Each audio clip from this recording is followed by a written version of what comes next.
2023 season of the UIM F1 H2O World Championship fires into life with the Kopiko Grand Prix of Indonesia. The series is visiting Indonesia for the first time, and locals spared no effort in welcoming the F1 H2O family. Even the President of Indonesia, Joko Widodo, attended the event and handed out the winner's trophy. The race would take place on Lake Toba in northern Sumatra. The lake sits in the ancient caldera of a supermassive volcano that exploded 70,000 years ago in a climate-changing event. The eruption is reputed to be the largest volcanic explosion on Earth in the last 25 million years. The circuit runs close to shore, providing ample room for the tens of thousands of spectators who lined it to watch the racing action unfold. The event was widely publicized in Indonesia, and there was no shortage of celebrities and government dignitaries at the event, meeting and greeting local teams and drivers. A few of the brave were able to get a taste for the thrill of an F1 H2O boat by taking a ride in the custom two-seater version.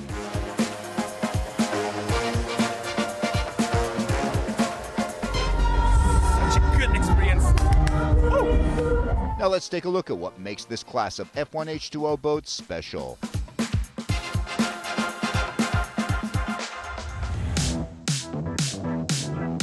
F1 H2O is the highest class of inshore powerboat racing in the world.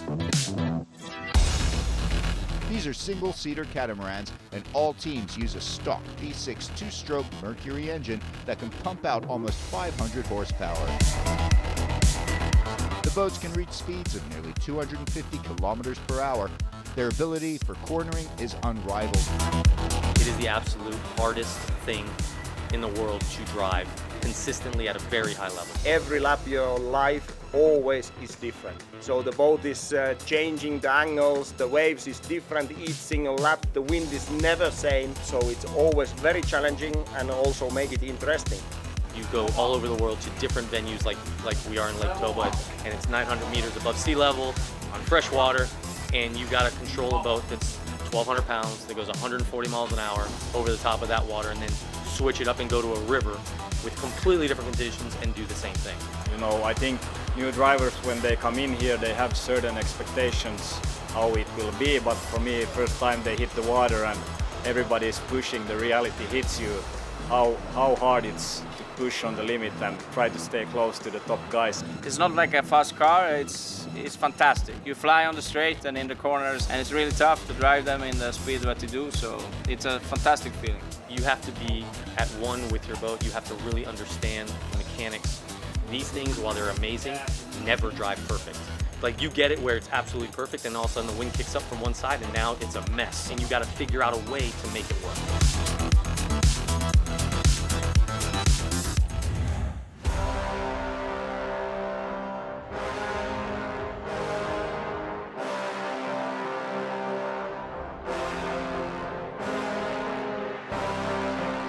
Typical race weekend features 3 free practice sessions, a pole position qualifying session, and the Grand Prix race.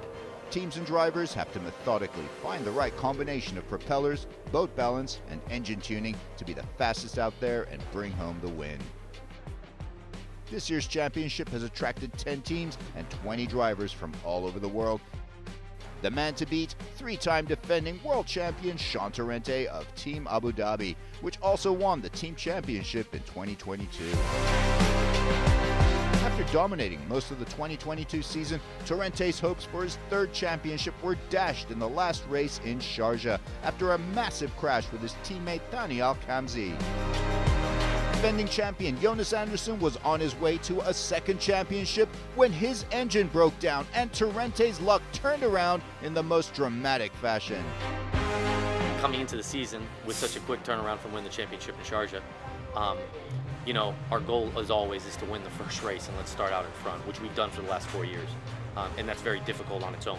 So that's obviously our goal, but this year, you know, the bigger goal is obviously to get my 4th championship, to continue the unbelievable run that Abu Dhabi has been on.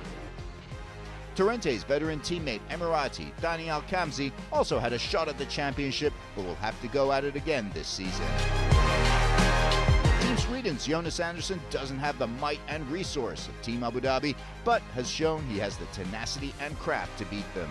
He swept the championship out from under their feet in 2021 and is eager for another title. Sure, it was a disappointment in Sharjah when we broke down, but we know that it can happen, and it happened in the worst time. But for this season, we need to be better prepared and try to get points in all the races and focus for the championship. Andersson drives alongside Finnish teammate Kalle Vippo, who is still chasing a podium finish. The big news this year is the return of Victory Team out of Dubai, a team with a long, proud history in marine motorsports. Also back in their number 4 boat is Eric Stark, who had a successful run in F1 H2O until 2019 and has seen many podiums. So finally back after, I think, a 3-year break with the Victories. I'm very happy to be back with them. Like, we work really good together, and we have the first practice now. To be honest, I'm quite nervous. We did some testing before Christmas, but you never know. He's joined by Emirati rookie Ahmed Al Fahim. Sharjah team has left nothing to chance this season, and 2-time world champion Sami Selio has been preparing meticulously in the UAE since the end of last season. Yeah, okay, the boat has been repaired. The setup is more or less same than in Sharjah. A little bit changes, new props, engine is refreshed, and everything should be fine. So we hope we keep going where we left last season. We was quite much fighting for the poles and being in the top all the time, and that's our aim, to keep doing the same this year. His teammate Ferdinand Zandbergen won his first pole position and finished 5th overall last year. Gilman Racing's Finnish ace Alec Bäckström won Rookie of the Year in 2022 and is back with a brand new sponsor. Yeah, it's great to be in Indonesia, new sponsor. Looks good on the boat, hopefully it's also fast. And the reception here has been unbelievable. The people are really nice and kind and helpful, and try to do everything so that we feel welcome to this place. And the track is different from the other ones. We are really high, 900 meters from the sea level, and nobody has been here before, so nobody knows the tricks and secrets of this track. He drives alongside Philip Roms of Finland. China CTIC's 2-time world champion Philippe Chiappe comes back as team and sporting director this year. His teammate, the hard-charging Frenchman Peter Marin, steps into the number 7 boat. They introduce American Brent Dillard as a second driver to race alongside Marin. So I was 12 years old, started racing at 12. I've been wanting to, race with the best in the world, and Formula One, F1 H2O, that's the best in the world. So. The Comparato F1 team also features a new driver, Australian rookie Brock Cohen. He joins Italian Alberto Comparato, a previous pole winner who had his first taste of an F1 H2O podium in the last race of 2022. Stromoy Racing F1 H2O team's Marit Stromoy is a former Grand Prix winner with 5 podium finishes to her name. She drives alongside Poland's Bartek Marszalek, who finished 6th in the overall after 3rd and 2nd place finishes in the last 2 races of the year. Maverick Racing Team sticks to its regular all-French lineup, Cedric Deguine and Alexander Bourgeot. F1 Atlantic Team rounds off the team lineup with Portuguese veteran Duarte Benavente lining up alongside British youngster Ben Jelf for the 2nd time. The tight, highly technical circuit on Lake Toba features 10 buoys, including 2 yellow right-handers. The conditions on this high-altitude volcanic lake present a host of unique challenges for drivers and teams. So coming here to Indonesia, and specifically Lake Toba and this area, is incredible. It's 900 meters above sea level, 3,000 feet above sea level. We lose about 15% of our horsepower because not only are we 1,000 or 3,000 feet above sea levels or 900 meters, it's hot, humid. For sure there's some power missing from the engine, so then you need to tune the props more. So you need to go probably down with the sizes, with the props what you normally use here, to get it compensate for the power loss. But also you need to be safe with the engine, because it's not the same setup than normally. You turn the engine rich or lean, so you need to find the right spot. But as the high altitude is a little bit more tricky.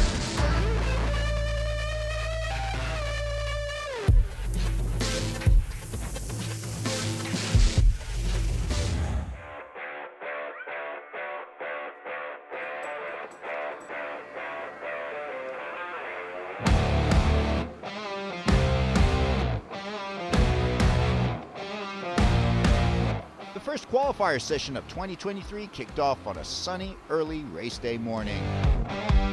Yesterday, Saturday, we had a situation where it was too windy to do the qualifying, way too windy, it was not even possible to go around. So today we're doing a very early qualifying, 45 minutes every boat, every lap counts. It's going to be very hard. I'm feeling good for qualifying, we are ready. The team worked hard to fix everything from this morning because we had one engine or one cylinder not running. And now we will go for the qualifying. Comparato F1's rookie driver Brock Cohen was over 5 seconds off the pace, while his teammate Alberto Comparato, a previous pole winner, was languishing back in 12th spot. Yeah, I feel from immediately I had no power, but it was too late. We tried to fix it, and now we find out what it was, but it's too late for the qualify. Gilman Racing's Alec Beckstrom, who had high hopes for this race, was yet again haunted by engine issues. Stromoy Racing's Marit Stromoy was hovering in midfield throughout the session, over 2 seconds off the pace. Difficult. I mean, the racetrack is a lot better, but we didn't have the speed. No. Both Team Sharjah boats were highly competitive, with Zandbergen maintaining 5th spot and Sami Celio continuing to break through to the top spot, trading it with Sean Torrente in a back-and-forth battle for pole. Daniel Kamzi had a decent run and was in the top 3 until the last 10 minutes when he dropped down to 9th, pipped by rookie Ahmed Al Fahim, who was having a sensational first qualifier session, finishing 8th overall. To be honest, I'm a bit surprised from my result. For me, I'm very happy with the result. I'm learning. I'm really learning in this race. I'm learning turn by turn. The more I spend time in the water, the more I'm catching up, and I feel like I'm getting there. And I'm getting there sooner than I expected. China CTIC team's Peter Marin, now in his number 7 boat after Philipp Schiap's retirement. He was running well, but unable to break into the top 5, ended in 6th. His rookie teammate Brent Dillard, in his first ever qualifier, would end in 11th spot. Great racing.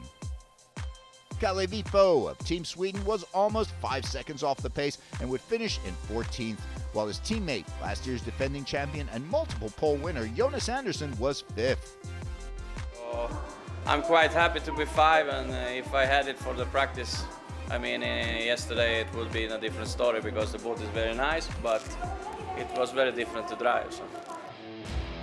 Sami Celio was in provisional pole with less than 4 minutes to go when F1 Atlantic's Ben Jelf broke down on the course and the session was yellow flagged.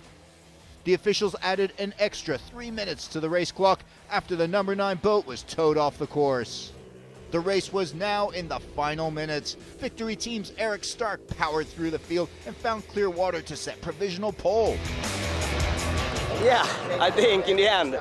But I don't understand why I needed to wait till the last lap. Next, Torrente laid down a blistering lap and shot to the top, breaking the 58-second barrier for the first time, bumping Celio down to 3rd.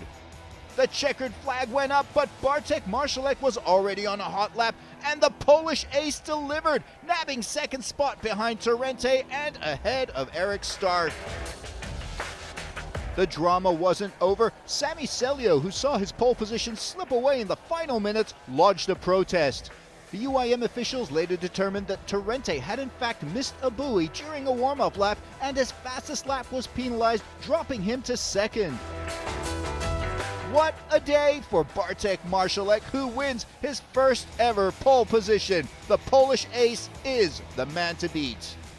My first pole in my life, and now I want to save the spot until the finish line. That's the goal, but I'm very happy. So in the final qualifying results, Marszalek with the best seat in the house, Torrente right behind him in 2nd, Eric Stark 3rd in his first race back, Celio having to make do with 4th, Andersson 5th, Zandbergen with a decent result in 7th, ahead of rookie Al Fahim 8th, and another rookie, Brent Dillard, back in 11th.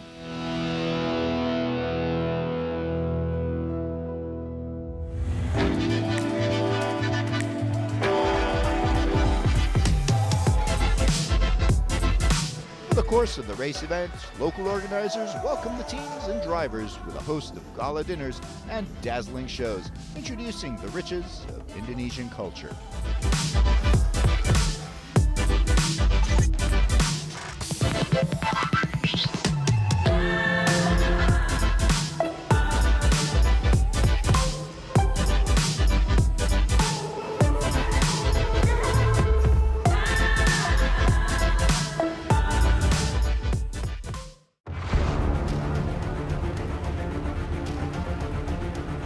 race was run just hours after the conclusion of the qualifying session to catch a break in the weather. Teams and drivers were under the hammer to turn around their boats in time. The usual warm-up practice session was also cancelled. The big surprise was the arrival of Indonesian President Joko Widodo. The leader of the fourth most populous country in the world took his time to meet each and every driver, after which crowds were treated to a traditional local dance before the race kicked off.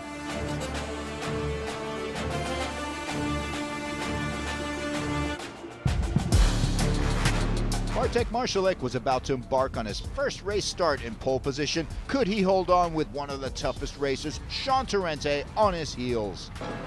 Man, I just hope he holds his line. That's all I'm asking for. After that, we'll see what we got. Eric Stark is in third behind his old Team Abu Dhabi teammate, and in his first F1 H2O race in 4 years, can he get back to his winning ways?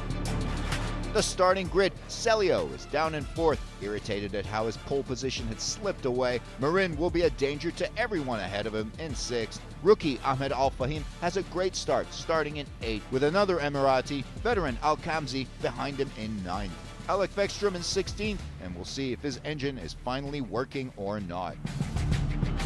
Come on. Thousands gather along the shore to watch the inaugural F1 H2O race on Lake Toba. The excitement in the air is palpable and electric.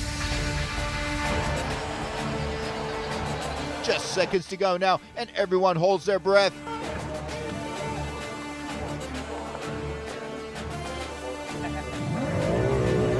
And the race is on. The field roars off the pontoon, but Torrente looks like he may have jump-started. He leads Marszalek down that straightaway, but the pole has the inside lane advantage. Eric Stark is keeping them in check, while his teammate Al Fahim also has a great start. The top three boats pull away from Celio in fourth as he struggles to maintain contact. Torrente leads to the commitment buoy, but Marszalek beats him to it and makes it around in the lead. Torrente second, Stark third. In the back, Al Kamzi has a terrible start and drops back a position, passed by China CTIC's rookie Brent Dillard. Sami Celio has kept it tight. He is neck and neck with Eric Stark now. Celio has the speed and takes third from Stark before heading to the left-hander. Eric Stark caught unawares as the veteran moves into podium territory. Now the young Swede has Jonas Andersson charging up behind him in a battle for fourth. Andersson is ducking and weaving in and out of the blue victory boat spray, trying to find a line around his fellow countryman Stark. Eric Stark holds down his position, battling through Celio's spray ahead of him. Andersson now takes the inside lane on their way to the yellow right-hander. He is neck and neck, but Stark surges ahead just in time and shuts out Andersson, who loses speed and watches the blue boat speed away. Entering lap 2, and the positions remain the same. Marszalek pushing hard has just enough of a gap ahead of Torrente to deter passing. Celio keeping up with the two leaders. Andersson has regained his pace and is nipping at Stark, while China CTIC's Peter Marin is behind them in 6th place. Celio's teammate Ferdinand Zandbergen is 7th. Philip Roms is in 11th. Gilman Racing's only hope after Alec Vekstrom is unable to start the race. Let's have another look at the starts. Torrente's #1 boat starts before that green flag comes down. Here's another angle, and it's pretty obvious it's a jump start. That will mean a lap penalty if confirmed at the end of the race. Back to the race, Marszalek in the 50th race of his life and first time in the lead, but there are still 16 laps to go, and behind him are former champions ready to pounce on any mistake. There are 3 boats bunched up in the battle for 4th, with Stark leading, Andersson keeping up the pressure, and in 6th behind them is Peter Marin, looking for an opening if anyone makes a mistake. Peter Marin is now the lead driver on China CTIC team, and living up to Philipp Schiap's legacy will not be easy. Positions remain unchanged going into lap 5. Marszalek has a 3.83 second gap over Torrente and over 9 seconds over Celio. Jonas Andersson in 5th is still feeling the pain of that devastating loss last year, just laps away from his 2nd World Championship, and he's determined to have another go at it. Murat Stromoy has slowed down and pulls off the course. Just drop power. Already from the beginning out of the jetty it was quite dead, and then it just dropped after, I don't know, 5 laps or something. Entering lap 8, the boats are now having to negotiate around back markers, and the gaps with the leader tighten up. Torrente is yet unawares of whether he will receive a penalty or not, keeps the pressure on Marszalek. The Polish ace has to tend to his engine and not push too hard till he can finish the race. At the back of the field, Comparato is managing to hang on to 12th behind Gilman Racing's Philip Roms up in 11th. Victory's rookie Ahmed Al Fahim is having a great race, currently in 8th, looking to get some valuable points. Victory team already on track for a successful race, both their boats in points and podium range. Going into lap 14, Anderson has gone wide, seemingly letting up pressure on Victory's Eric Stark. He may be in trouble, and Peter Marin makes a move and passes Anderson, moving into 5th. And there's trouble on the course. The yellow flag goes up and the race is paused. Sharjah team's Ferdinand Zandbergen's boat is swimming upside down. He appears to be okay as the Osprey rescue team help him onto the rescue boat. Here it is on the replay, heading into that left-hander. He catches an edge and barrel rolls. Here it is again. Bad luck for the young Dutchman and more work for his team. He is out of the race. The field now bunches up again and lines up for the restart. By the time the boat is cleared off, there is just 1 lap left in the race. It's critical now for Marszalek to get a good start with the likes of Torrente, Celio, and Stark behind him. There's the green flag. Torrente is fast and attacks on the outside. Marszalek has the inside lane and keeps his lead, but now they're in a drag race to the yellow right-hander, and now Torrente has the inside lane advantage. The crowds cheer on as Torrente pours on the power. Torrente passes Marszalek and deftly takes that right-hander, sealing the deal. Torrente is in the lead. Marszalek now has the inside to the next left-hander, but it is too late. Torrente is on the warpath and surges away. Marszalek now has Celio behind him, but he is just able to keep his second position. Eric Stark is 4th. Victory driver is attacking Celio, trying to find a way through the spray, but to no avail. And there it is. What a dramatic finish to this race. Torrente crosses the line first, followed by Marszalek in 2nd, Celio 3rd, and Stark in 4th. But it is confusion as drivers head back to the pontoon and await judgment on Torrente's jump start. It's really close. I think maybe. I was leaning on the button. It's really, really close. If I jumped or not. It's really close. So we'll see. I don't know. But either way, it was a great racing. I had fun making the pass on him. So the referees need to check up the videos, but anyway, it was good and nice race, so it doesn't matter which I will be 2nd or 1st, but I really enjoy it. So after reviewing the video footage, the UIM officials determined Torrente had in fact jumped the start, and so Marszalek is number 1. What a way to start his 2023 season. Al Kamzi manages to pass Al Fahim and Brent Dillard on the final restart to end in 5th spot. Excellent racing from the Emirati.